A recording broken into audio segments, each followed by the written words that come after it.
Assalamualaikum warahmatullahi wabarakatuh. Selamat pagi, Bapak atau Ibu masyarakat Dusun Ngentak. Selamat pagi, Ibu-ibu PKK Dusun Ngentak. Serta selamat pagi dosen pembimbing lapangan kami, Bu Hilda. Dan selamat pagi kepada teman-teman yang saya sayangi. Pertama-tama, perkenalkan nama saya Aptania Dewi Aristawati. Saya mahasiswa Fakultas Kedokteran Gigi Universitas Gadjah Mada yang saat ini KKN di Dusun Ngentak, Desa Wanurejo. Terima kasih kepada masyarakat Dusun Ngentak yang telah memberikan kami izin untuk dapat ber-KKN di sini dengan baik. Izinkan saya di sini untuk memberikan materi penyuluhan pencegahan penyebaran COVID-19 pada individu kepada ibu-ibu PKK Dusun Ngentak. Yang pertama, apa saja sih yang perlu diketahui dari pencegahan penyebaran COVID-19 pada individu? Yang pertama tentunya kita akan membahas sekilas tentang COVID-19. Yang kedua, bagaimana penggunaan masker yang baik.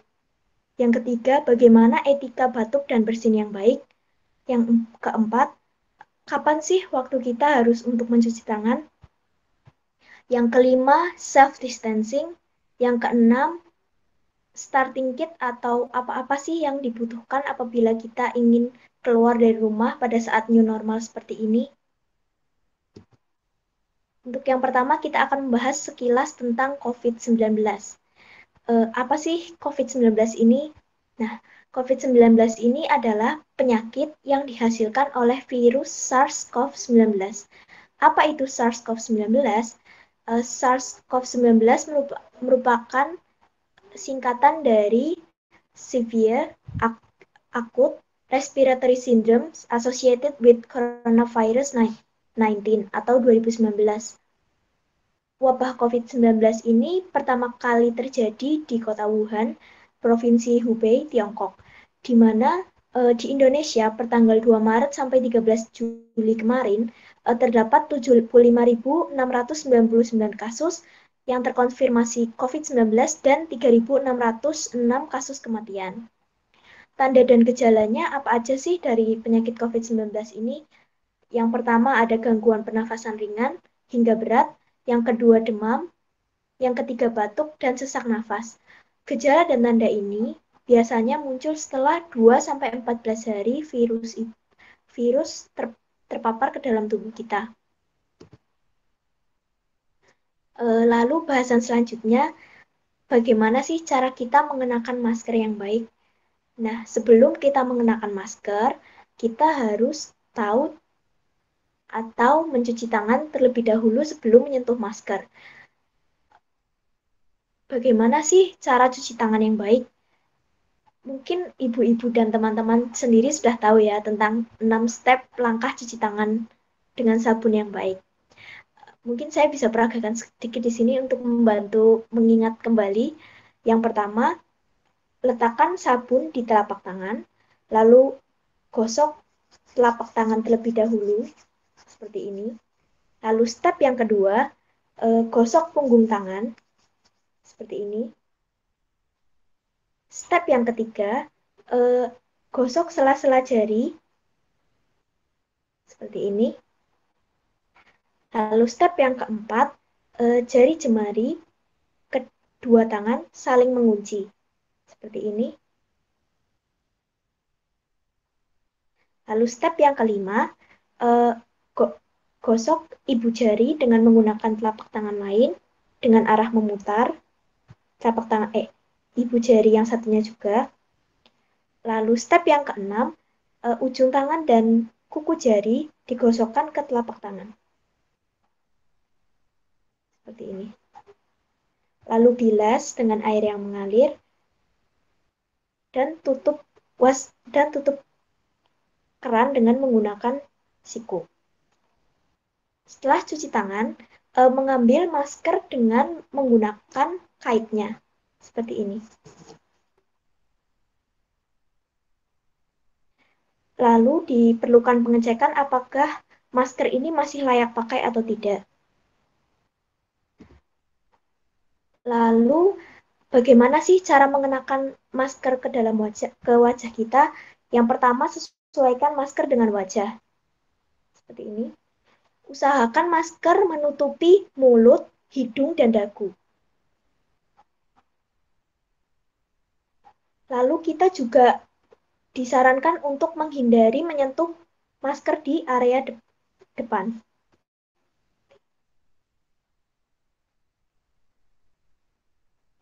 Seperti itu. Lanjut, bagaimana cara melepaskan masker kain yang baik?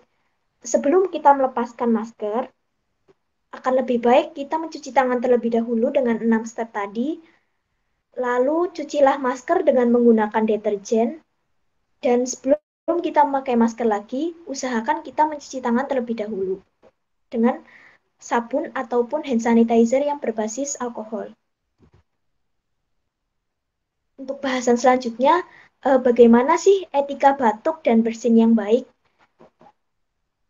Dikondisikan di sini apabila kita tidak menggunakan masker, maka kita perlu siapkan tisu untuk menutup hidung dan mulut apabila kita bersin atau batuk seperti ini. Jangan pernah menggunakan telapak tangan seperti ini. Lalu tisu yang telah kita pakai, kita lipat dan kita buang ke tempat sampah. Selain itu, apabila kita tidak memiliki tisu, akan lebih baik kita menutupi bersin dan batuk dengan menggunakan lengan bagian dalam. Seperti ini.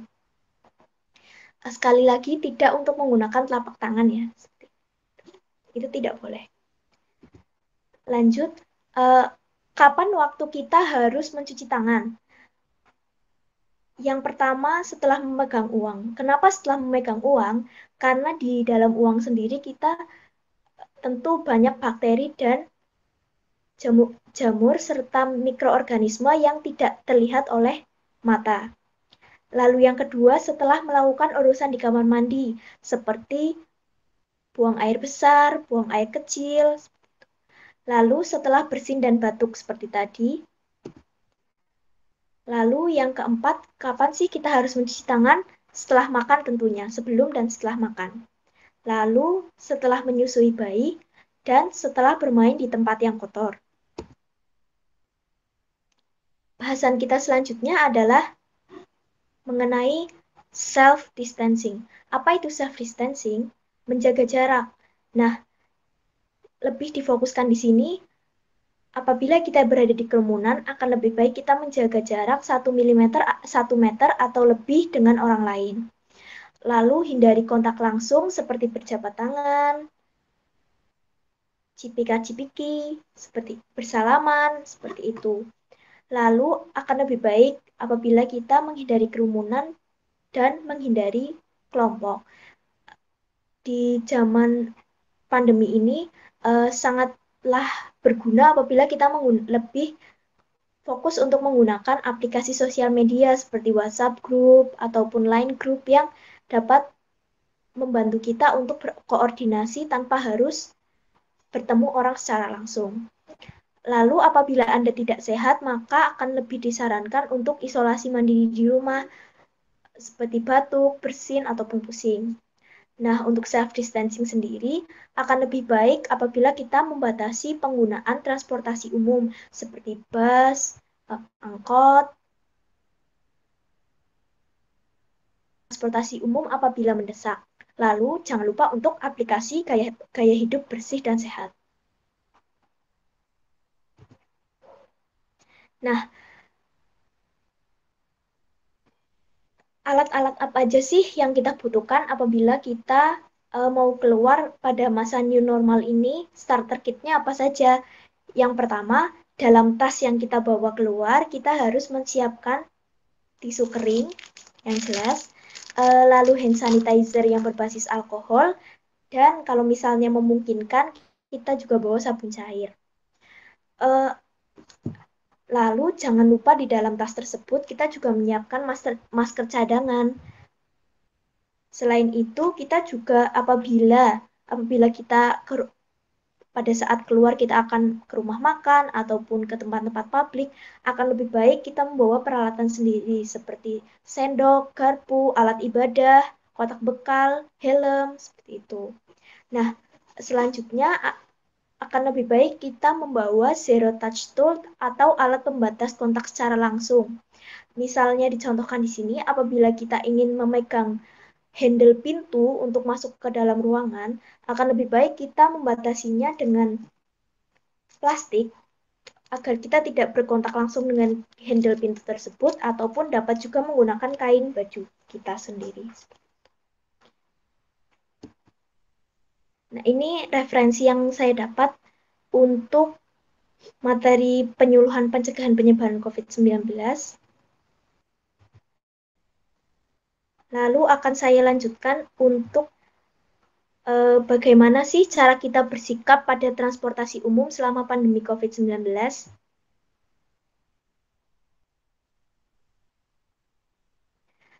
Yang pertama, tentunya sebelum kita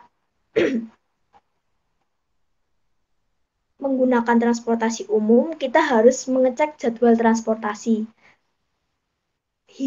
Usahakan hindari waktu yang padat penumpang. Untuk cek jadwal transportasi, mungkin kita bisa menggunakan aplikasi online. Apabila kita menggunakan kereta, maka kita bisa menggunakan KAI Akses yang dapat diakses melalui handphone, seperti itu. Dan dapat di-download melalui Play Store. Ataupun apabila kita ingin mengecek jadwal pesawat, kita dapat melalui aplikasi-aplikasi seperti Traveloka, Pegi-Pegi, seperti itu. Lalu usahakan badan kita sehat sebelum kita menggunakan transportasi tersebut dan suhu tubuh usahakan minimal di bawah 37,3 derajat. Lalu usahakan sering mencuci tangan dengan menggunakan hand sanitizer atau sabun cair. Usahakan kita menjauhi kerumunan dan jaga jarak seperti yang tadi saya sebutkan di self distancing. Lalu hindari menyentuh benda secara langsung seperti yang saya jelaskan di start terkait new normal seperti gang-gang pintu tadi. Lalu jangan lupa masker untuk selalu dipakai dan hindari untuk menyentuh wajah secara langsung apabila menggunakan masker. Lalu usahakan kita menyiapkan transaksi non-tunai. Nah, di masa seperti ini sangat berguna apabila kita sudah mempunyai akun yang terafiliasi dengan transaksi non-tunai seperti GoPay, OVO, Dana, seperti itu. Lalu, apabila transportasi umum yang kita pakai adalah kereta api. Nah, sebelum kita ke kereta api, kita usahakan pemeriksaan tiket secara online dan pemesanan tiket secara online. Dapat dilakukan melalui KAI Akses yang dapat diakses di HP dan di-download melalui Play Store. Lalu, wajib untuk menggunakan masker saat kita berada di transportasi umum. Lalu diwajibkan untuk menggunakan face shield yang disediakan oleh Kereta Api Indonesia selama perjalanan. Petugas akan mengukur suhu tubuh setiap 3 jam sekali dalam kereta. Lalu terdapat wastafel dan hand sanitizer di titik-titik yang mudah dijangkau. Itu akan kita bisa gunakan untuk jangan lupa untuk sering cuci tangan. Lalu apabila kita menggunakan pesawat, nah, sebelum penerbangan, selama penerbangan, setelah penerbangan, ada beberapa step-step sendiri yang dapat kita lakukan untuk mencegah penyebaran COVID-19. Sebelum penerbangan, usahakan untuk pembelian tiket secara online. Yang tadi saya seperti katakan, dapat melalui aplikasi seperti Traveloka, Pegi-Pegi, seperti itu. Lalu dokumen kesehatan wajib terpenuhi. Nah, dimaksud dokumen kesehatan wajib terpenuhi ini apabila kita dari suatu daerah ingin ke daerah tertentu dan kita diharuskan untuk membawa dokumen seperti hasil rapid test atau surat keterangan sehat dari puskesmas atau RS di daerah masing-masing. Lalu mengikuti prosedur pemeriksaan. Lalu wajib menggunakan masker sebelum penerbangan. Nah, selama penerbangan, masker tetap selalu dikenakan, lalu menempati tempat duduk yang sesuai, dan jangan lupa untuk mengurangi aktivitas maupun kontak fisik, dan tetap jaga jarak. Lalu setelah penerbangan, apabila kita turun dari pesawat, tetap jaga jarak 1 meter atau lebih, lalu mengikuti arahan petugas, dan kita akan diperiksa suhu tubuh dan kelengkapan dokumennya, baik dokumen kesehatan maupun dokumen perjalanan, seperti itu. Nah,